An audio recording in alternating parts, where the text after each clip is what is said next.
Muy buenos días a todos. Estamos dando inicio al comité GSC correspondiente al 21 de febrero de 2020, calendario económico. Iniciamos con cifras dadas a conocer el día de ayer en Estados Unidos. Índice de indicadores líderes, fuerte crecimiento en el mes de enero, 0.8% frente a diciembre de 2019. Es el mayor crecimiento de más o menos 3 años de este indicador. Como ustedes bien saben, este índice trata de describir la tendencia de la economía estadounidense dentro de o en los próximos 6 meses en adelante. Por lo tanto, no quiere decir que el incremento de este índice esté relacionado con lo que ocurra durante este primer semestre de año, donde nosotros vemos una alta probabilidad de desaceleración más fuerte de la economía de los Estados Unidos de lo descontado hasta el momento. La buena noticia, obviamente, es que este incremento pues hace pensar que el cierre de año será un poco más dinámico, más fuerte. Con respecto a Europa, confianza del consumidor también mejoró para el mes de febrero. Recuerden que ayer teníamos el índice de confianza del consumidor en Alemania, el cual pues no estaba mejorando, pero el de la zona euro para febrero sí muestra un incremento importante. Inventarios de petróleo ayer no subieron, lo cual en teoría era positivo para el mercado petrolero. Sin embargo, ha vuelto a descender los precios durante el día de hoy. Ya explicaremos más adelante las razones. Colocación de tesoros a 30 años indexados a la inflación, conocidos como los TIPS, en la menor tasa de la historia de corte, 0.26%. Inflación en Japón sigue muy débil, 0.7 para el cierre de enero. Y esta mañana las mediciones preliminares de PMIs en Europa, sorpresa favorable de lo que fue la manufactura en Alemania y por ende de la manufactura de toda la zona euro, a pesar de la contracción del caso francés. El indicador de PMI preliminar para el mes de febrero en Alemania mejoró desde una lectura preliminar de 45.3 hacia una de 47.8. El mercado esperaba descenso y el de toda la zona euro subió de 47.9 a 49.1. Reino Unido también se unió a esta muda de mejoras en los indicadores manufactureros, luego de haber registrado estancamiento de 50 en enero. Preliminarmente para febrero se tiene una reacción favorable a 51.9. Inflación de la zona euro se confirmó en 1.4%, un poco por encima de donde veníamos, pero todavía algo alejado de esos objetivos del 2%. Esta mañana se tienen pendientes declaraciones de miembros de la Reserva Federal, entre los que está el presidente de la Reserva de Dallas, el señor Robert Kaplan, la miembro de la Junta de Gobernadores, Lael Brainard, y también el presidente de la Reserva de Atlanta, Rafael Bostic. Al final de la jornada tendremos las declaraciones del vicepresidente de la Reserva Federal, Richard Clarida. Con respecto a otros indicadores, tenemos en los Estados Unidos, como es usual, al cierre de la tarde, las cifras de perforaciones petroleras que han estado estables recientemente. Y en Perú tendremos la publicación desde el día de hoy hacia adelante, en cualquier momento, del crecimiento del último trimestre de 2020, donde el mercado anticipa una lectura por debajo del 2%. Los mercados accionarios están registrando descensos el día de hoy, por lo menos en su arranque. Ha mejorado un poco el tema. Ayer teníamos una jornada relativamente tranquila, pero a mitad de mañana una fuerte reversión hacia la baja, tratando de identificar las razones para explicar este descenso de los precios. Estuvimos mirando diferentes indicadores de carácter económico, declaraciones de personas importantes para la economía internacional. Nada de esto se identificó. Lo único que se alcanzó a ver era una advertencia de la Organización Mundial de Salud a las 10:20 de la mañana de ayer, hora colombiana, en la que hacía una advertencia de que era probable que se acelerara el tema de la transmisión del virus fuera de China, algo que pues ya se había mencionado previamente que era una posibilidad. Esto nos recuerda a lo que ocurrió cuando Apple estaba advirtiendo que sus ingresos de arranque 2020 iban a estar por debajo de lo anticipado y que podrían incumplir esa guía que habían dado previamente. Esto pues ya el mercado lo estaba contemplando dentro de sus escenarios, pero el hecho de que fuera confirmado directamente por la misma compañía pues generó una corrección ese día que luego fue compensada. Hoy pues tenemos esa advertencia de la Organización Mundial de la Salud que no debería sorprender y lo que vemos el día de hoy son numerosos reportes de prensa donde de alguna manera se está validando este riesgo de que otros países vean cómo se acelera la tasa de contagio. El primero de ellos es Corea del Sur. Ayer ya hablábamos de esa concentración de casos en una comunidad religiosa. Hay una región donde o una ciudad donde eso estaba ocurriendo y que veíamos como el alcalde mayor de esta ciudad pedía de manera voluntaria a sus ciudadanos de alguna manera que redujeran el contacto con otras personas, de alguna forma se mantuvieran en sus hogares y no era necesario salir. Este pues no es el único caso en el tema de Corea del Sur. Ayer aumentaron los casos identificados en este país de 156 a 204, son 48 nuevos casos, de lo cual pues ya ha llamado la atención que un miembro de la Marina de Corea del Sur está infectado en una isla y obviamente pues empieza a generar preocupación este tema. Otro tema interesante en Japón, se está reportando aparición de infectados en diferentes zonas del país, no están concentrados en una sola y esto es lo que genera preocupación y crecen las críticas al manejo de esta crisis del crucero. Dicen que tal vez no se han hecho las pruebas suficientes y que esto podría ser un foco de infección adicional a futuro. Aún quedan más de 1,000 pasajeros por evacuar. Habían prometido que hoy viernes en horas de la noche iba a quedar completamente vacío esta embarcación, pero no han podido las autoridades japonesas cumplir con este objetivo. En Italia se reporta el primer caso de contagio dentro del territorio italiano. Es una persona de 38 años en la región norte de Lombardía, que tuvo una reunión a comienzos de febrero con un amigo que venía de China. Esto, pues digamos que es interesante ver cómo ya tenemos infectados en Francia, Alemania y ahora en Italia, aunque sean pocos casos, se puedan contar con los dedos de la mano, como dicen. Mientras tanto, el temor en China viene ahora por la confiabilidad de las cifras. Hay un cambio en contabilización nuevamente en la región de Hubei.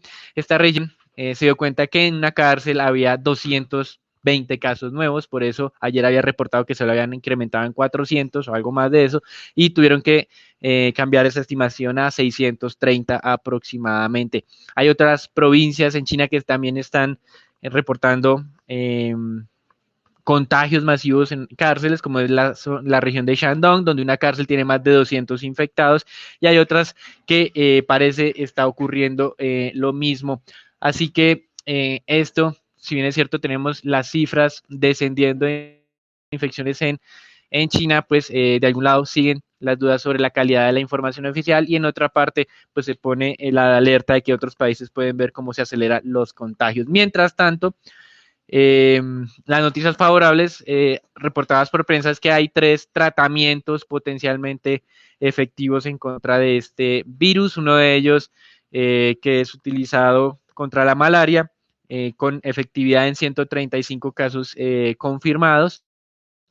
Otro que era uno que ya se había hablado hace un tiempo, que fue aplicado para 4 pacientes que tenían graves síntomas de este virus y que han salido adelante. Y uno que fue el primero que se reportó hace mucho tiempo por parte de una compañía. Entonces, digamos que de alguna manera hay expectativas de tratamiento relativamente prontos para ser utilizados de manera, digamos, masiva. Con respecto a los impactos económicos, se ha reportado por parte de la agencia o una asociación en China de que las ventas de vehículos han caído 92% en las primeras 2 semanas del mes de febrero. También Nissan anunciaba que iba a postergar, de acuerdo a lo que recomendó las autoridades de la provincia de Hubei, la reactivación o el reinicio de operaciones en 2 plantas. Volkswagen anunció que la tercera parte de las plantas que tiene en China, más o menos, que son 33, que producen el 50% de los vehículos que ensambla Volkswagen en todo el mundo, seguían cerradas. Así que vemos cómo continuamos con, digamos, advertencias desde el lado de producción. Y un tema diferente a todo este tema del coronavirus tiene que ver con Wells Fargo, que ha de alguna manera provisionado $3 billones para ya saldar todas estas investigaciones surgidas a partir de 2016 por abuso con sus clientes. Mientras tanto, entonces hoy vemos como el mercado accionario, pues si bien es cierto, se ha visto desmotivado desde el día de ayer. El Standard & Poor's alcanzó a caer el 1.2%, solo cerró negativo el 0.4%. Europa, que cerró más o menos a las 11 de la mañana, hora colombiana, cayó cerca del 0.9%, hoy cae al 0.1%, pero en este momento se está volteando y está casi que en ceros o más 0.1%. Entonces, digamos que el ánimo no es muy alcista, hay una serie de advertencias entre los inversionistas, no unas advertencias descabelladas, esto ya se venía hablando, pero que ha sido la justificación para frenar un poco ese auge de los mercados accionarios que de manera consecutiva tenían máximos históricos tanto en este lado del Atlántico, en el caso de los Estados Unidos, como al otro lado, el caso europeo.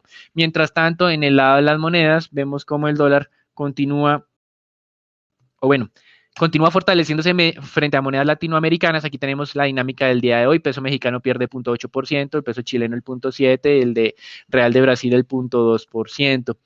Mientras que pierde algo de impulso frente a las monedas reserva. Ayer estaba alcanzando un nivel interesante técnico de las 100 unidades, el indicador DXY. Hoy tenemos reversión, está en 99.7. Con respecto al mercado petrolero, y a pesar de que los inventarios de crudo casi que no aumentaron, solamente como 400,000 barriles aproximadamente. El precio del petróleo hoy cae. ¿Por qué? Por temas del coronavirus, dudas sobre la demanda mundial y por ende pues tenemos ese rebote. Técnicamente recuerden que ayer hacíamos una alerta que habíamos poco espacio de avance, por lo menos de corto plazo para el mercado petrolero. Fue un poco más alto de lo que habíamos anticipado. Aquí tenemos el tema de el Brent, pero efectivamente hoy estamos viendo ese rebote luego, o bueno, ese descenso luego de esa recuperación que habíamos tenido durante las últimas 2 semanas. Así que de alguna manera este análisis técnico valida la advertencia que habíamos realizado el día de ayer, por lo menos desde el punto de vista de corto plazo. Lo que sí continúa avanzando de manera acelerada es el precio del oro, que en lo acumulado esta semana lleva más de 3%, es la mayor ganancia semanal desde agosto de 2019. Goldman Sachs dice que proyecta un precio de 1.850 para el oro, estamos en 1.635, es decir, una ganancia adicional muy acelerada de corto plazo. Y el escenario más benevolente para el caso de Goldman Sachs es 1.750, es decir, sigue siendo alcista, y esto bajo el supuesto de que puedan controlar el contagio en el mundo. Si no, entonces ellos dicen que por refugio el oro continuaría avanzando. En renta fija, esta madrugada, tasas de tesoros a 10 años alcanzaron un nuevo mínimo, 1.46. Fue el mínimo negociado esta madrugada. Actualmente estamos cerca del 1.49. En la historia, recuerden, los tesoros a 10 años, su mínimo histórico es de 1.30, pero los tesoros a 30 años ya están muy cerca del mínimo. 1.92 estamos actualmente, el mínimo histórico de tesoros a 30 años era del 1.90. Si ustedes realizan un análisis de lo que ha venido ocurriendo con los tesoros durante el último mes, en promedio hemos tenido un aplanamiento adicional de la curva de rendimientos y además los descensos de esas tasas durante el último mes son cercanos a unos 20 o 30 puntos básicos. Durante la última jornada y el comienzo, o sea, durante el día de ayer y el comienzo de la jornada de hoy, las caídas de las tasas son cercanas a unos 5 puntos básicos más o menos. Así que fuerte descenso en las tasas de descuento que están valorizando los bonos soberanos. Ya lo hemos identificado durante toda esta semana, descensos paulatinos en esas tasas y estamos alcanzando un nuevo mínimo para este año.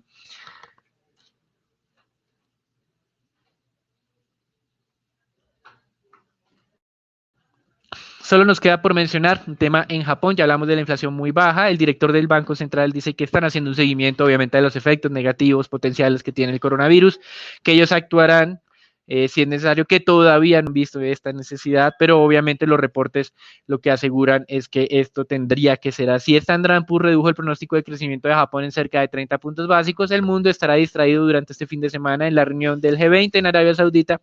Varios países que hacen parte de este grupo de las economías más desarrolladas o más grandes están estancados con alto riesgo de corto plazo de entrada en recesión. Ya lo hablamos para el tema de Alemania y de Japón.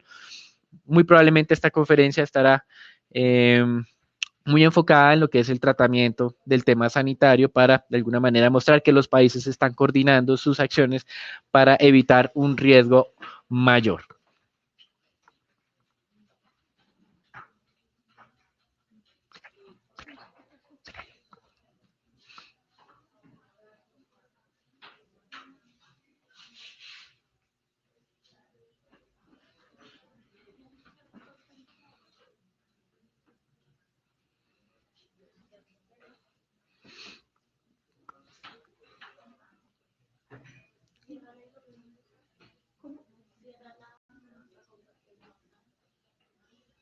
Stop sharing.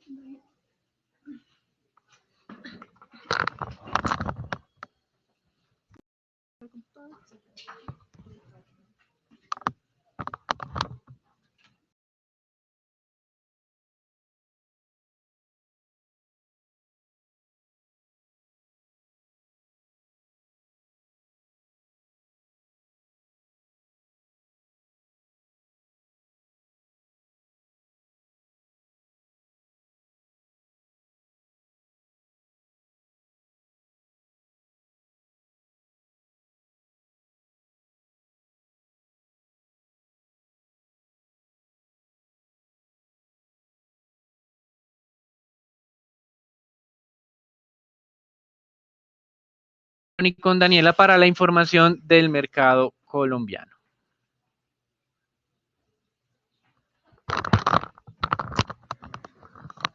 Gracias, Daniel. El día de ayer la DIAN hizo el lanzamiento de su nueva imagen en Bogotá. Con ello, su director, José Romero, pretende una transformación interna de la entidad que fundamentalmente consta de desarrollar nuevas herramientas tecnológicas, facilitándole a la gente cumplir sus obligaciones.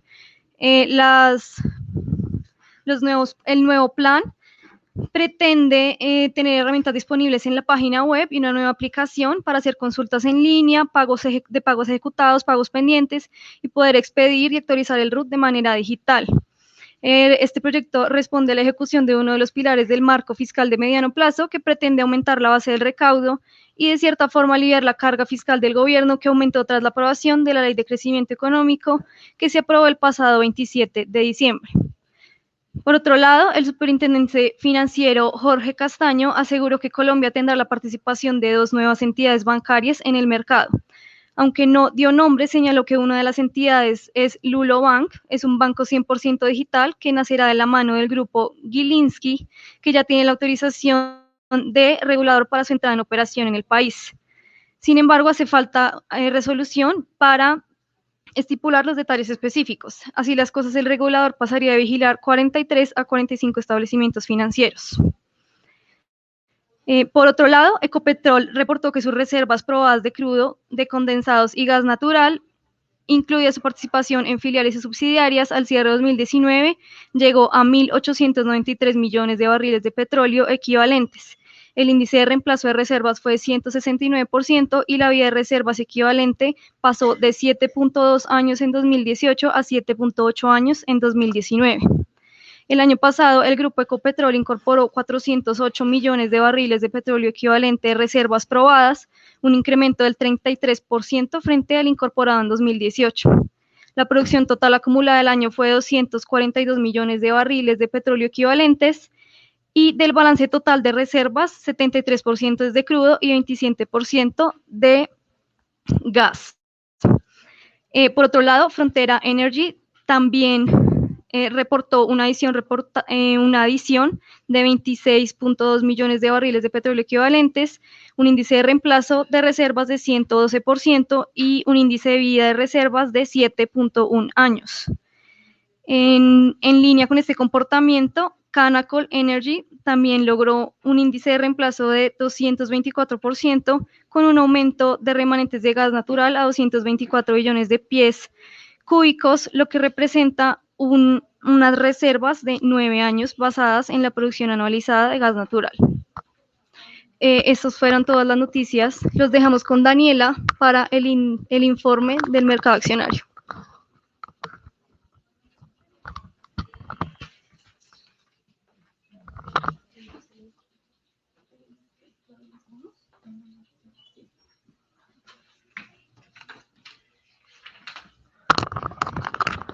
Gracias, Sharon. En la jornada anterior, el Colcap presentó valorizaciones al inicio de la jornada, donde logró superar momentáneamente los 1.680 puntos, marcando máximos del año.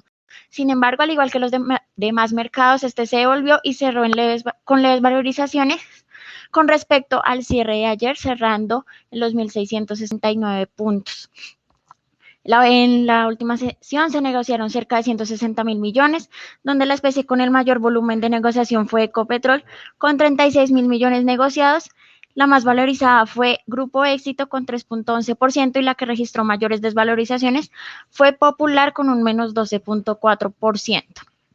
El día de hoy podríamos esperar un poco de retrocesos, dada la aversión al riesgo de los mercados por la expansión del coronavirus. Por el lado de las recomendaciones, las estrategias retrocedieron levemente, a excepción de Celsia, que está cerca de nuestro nivel objetivo de 4.700 y que podría estar impulsada, y que consideramos que podría estar impulsada el día de hoy por los resultados positivos. Primero comentamos acerca de los resultados de Bancolombia. Para el último trimestre de 2019 estos fueron negativos, resaltando que los resultados del cuarto trimestre de 2018 estaban influenciados positivamente por varios casos únicos, lo que produjo una alta base de comparación. Sin embargo, la utilidad neta del periodo estuvo por debajo de lo esperado por el mercado, donde cerró en 469.000 millones, registrando una caída de 53% anual y 47% comparándolo con el trimestre anterior.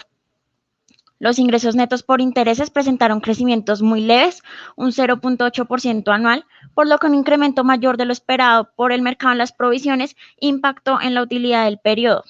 Las provisiones aumentaron 14.4% anual, ubicándose en 1.1 billones, esto principalmente por un deterioro en el portafolio corporativo en Centroamérica, principalmente en Panamá y Guatemala, así como un deterioro esperado en el segmento de consumo en línea con el crecimiento de dicho segmento, que creció 24% anual.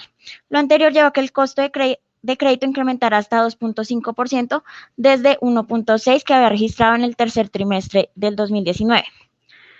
La cartera bruta decreció 0.9% comparado con el tercer trimestre del 2019, esto principalmente por el efecto tasa de cambio, que llevó a una caída de la cartera extranjera de 6.75% trimestral. Sin embargo, creció un 5% comparado con el cuarto trimestre del 2018. En el trimestre, la cartera en pesos creció 8.7% anual y la cartera en dólares decreció 3% comparado con el último trimestre del 2018. La cartera de consumo mantuvo el crecimiento sólido en la comparación anual, sin embargo, tan solo crece 2% trimestral, por lo que empezamos a notar un menor espacio de crecimiento en los próximos periodos. Por otro lado, la cartera comercial continúa con el débil desempeño y decrece 0.37% anual y decrece también 2% en la comparación trimestral. Relevante destacar que los ingresos por inversiones cerraron el trimestre en 132.000 millones, lo cual es 44% menos que lo generado en el tercer trimestre del 2019 y 3% menos que en el cuarto trimestre del 2018. Esto debido a que el portafolio de inversiones de Bancolombia decreció 15% frente al tercer trimestre y 3% frente al último trimestre del año 2018. De esta manera, el margen anualizado de cartera fue 6.2%, disminuyendo 10 puntos básicos frente al último trimestre del 2018, mientras que el margen para las inversiones fue 0.7%, lo que representa una pérdida de 280 puntos básicos, y así el margen neto de interés en el cuarto trimestre se situó en 5.6%, donde había sido de 6% en el último trimestre del 2018 y en el tercer trimestre del 2019 había sido de 5.5%. Por otra parte, tenemos los resultados de Celsia, los cuales damos una lectura positiva durante el último periodo del 2019. La ganancia neta de la compañía creció un 76%, llegando a los 190.000 millones de pesos. De igual forma, la utilidad neta consolidada del año alcanzó 600 millones de pesos, un incremento del 72%, 600.000 millones de pesos. El margen EBITDA se expandió 12% durante el último trimestre del año y 2% anual durante el 2019. En el negocio de generación de energía, la compañía presentó una disminución tanto en la producción como en la venta en Colombia, con reducciones de 29 y 21% respectivamente. Mientras que en Centroamérica el segmento tuvo variaciones positivas, incrementando tanto la producción como la venta en 59 y 22% respectivamente. En el consolidado del año, la generación de energía, tanto producida como vendida, tuvo retrocesos de 19 y 11%. Mientras que Centroamérica tuvo resultados mixtos, con un avance leve de 2% en la producción y una disminución de 3.2% en la venta. La disminución en la venta en Colombia se vio compensada por el aumento en precios de venta en bolsa, que promediaron 286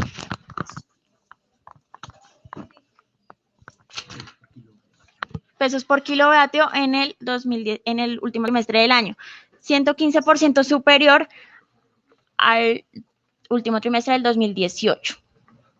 En el negocio de distribución y comercialización, las mejoras operacionales a la instalación de reconectadores que facilitan la selectividad de las fallas en la red y el cambio en las condiciones climáticas permitieron reducir las interrupciones 60% durante el trimestre en el Valle del Cauca. De igual forma, la nueva operación en el Tolima sigue mostrando un buen desempeño en tanto a reducción de interrupción y confiabilidad en la distribución de energía, así registrando ingresos por 30.000 millones y un EBITDA de 63.000 millones durante el trimestre.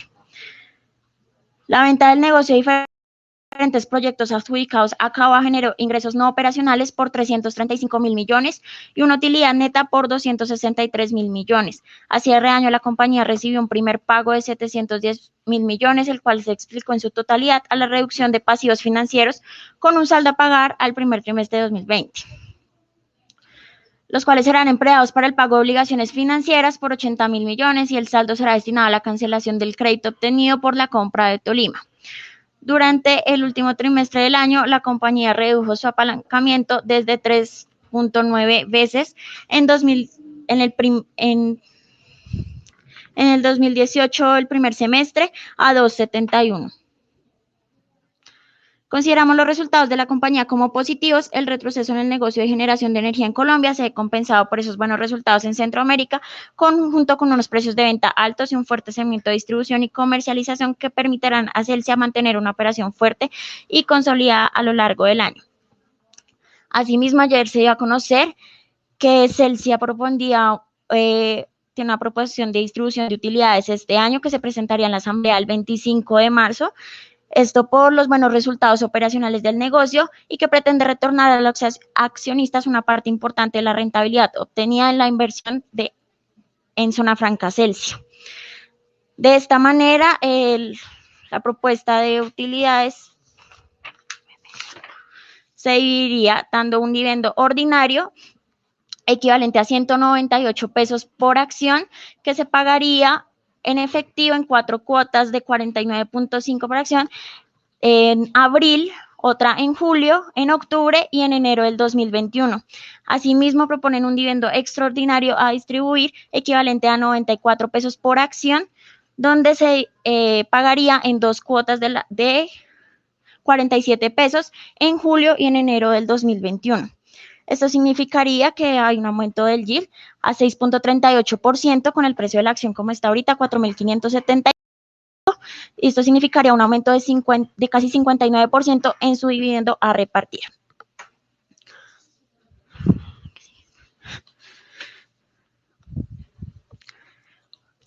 Desde el punto de vista técnico, tenemos la acción de HEP que cerró en un nuevo máximo histórico, donde las noticias positivas del gobierno del descongelamiento de las inversiones para la exploración de hidrocarburos y una estimación de un aumento de las reservas de 35 a 50 años podrían haber impulsado el precio de la acción.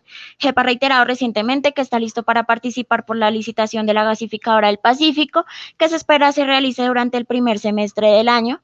Así también vemos una disipación de los ruidos del gobierno corporativo que se habían hablado semanas atrás. Por otra parte, tenemos la acción de Mineros, que el día de ayer mostró un comportamiento positivo, donde el indicador técnico marcó cambio de tendencia al alza.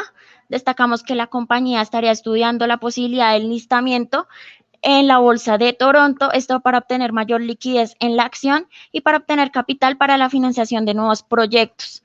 Está en proceso la construcción de Porvenir en Nicaragua, que se espera se dé a final de año. Sin embargo, señalaron que podrían financiarse vía deuda sin inconvenientes, manteniendo un nivel deuda EBITDA menor al 2%. Esto es todo por las noticias del mercado accionario. Los dejamos con dólar con Daniel. Gracias, Daniela. El dólar el día de hoy está, al igual que en otras monedas de la región, aumentando su valor, 3.415 en este momento, 10 pesos por encima del cierre del día de ayer. Ayer habíamos dado un rango de negociación aproximado desde el 3.400 hasta el 3.425. El máximo de negociación ayer fue 3.017, un poco lejos de ese rango alto, y el mínimo fue 3.390, algo por debajo de ese rango. Entonces estuvo más o menos 10 pesos por debajo de lo que nosotros habíamos estado anticipando. Ayer se presentó esa desconfianza en el mercado accionario, pero no estaba afectando de manera directa el tema del petróleo. Hoy vemos ya retroceso en petróleo y por eso vemos que más consistentemente el valor del dólar en Colombia está entonces en la parte alta del rango. Máximo del día hasta el momento 3.424. Es decir, muy cerca de ese tope que teníamos para el día de ayer. Hoy corremos un poquito ese nivel a 3.426 y el mínimo estaríamos en 3.400 nuevamente. Vemos que por el momento el mercado está asimilando de manera tranquila ese incremento de la aversión al riesgo, por lo cual pues vemos que lo más probable es estar muy cerca del 3.425, pero todavía no vemos una alta probabilidad de ruptura de ese nivel. Ayer hubo un hito interesante en el mercado latinoamericano. El Real de Brasil estaba cotizando en su nivel más débil frente al dólar de toda la historia, 4,39 reales por dólar. Eso es todo por ahora, los dejamos con Sharon, con la información del mercado de renta fija local, no sin antes advertir que ayer el mercado del dólar registró un alto volumen de negociación de 1.417 millones de dólares, cuando lo usual está entre 1.100 y 1.200. Eso es todo por ahora, los dejamos con Sharon. Gracias, Daniela. Recordamos nuestra recomendación estratégica en títulos de deuda corporativa, en títulos en corto plazo indexados a la IBR, con opción de diversificación en IPC y tasa fija, y en títulos entre 2 y 5 años mediano plazo, títulos tasa fija. En cuanto a las negociaciones, continuamos viendo mayores valorizaciones a un año en los títulos indexados a la IBR y en IPC a 5 años. Los TSUR continúan siendo la referencia más desvalorizada. En la jornada de ayer, los test del 24 se valorizaron levemente, cerrando a 4.94, mientras los test del 28 se desvalorizaron, cerrando 5.61. La curva test tasa fija se valorizó en promedio 0.05 puntos básicos. Por el contrario, la curva test VR se desvalorizó 0.36 puntos básicos. En deuda corporativa se operaron cerca de 30.000 millones a través del sistema transaccional y 1.367.000 millones por registro. Lo más transado durante la jornada fue IPC del 21 y del 20, seguido por tasa fija del 20. Eso fue todo por el comité del día de hoy. Los esperamos el lunes en una nueva edición y gracias y no olviden seguirnos en nuestras redes sociales.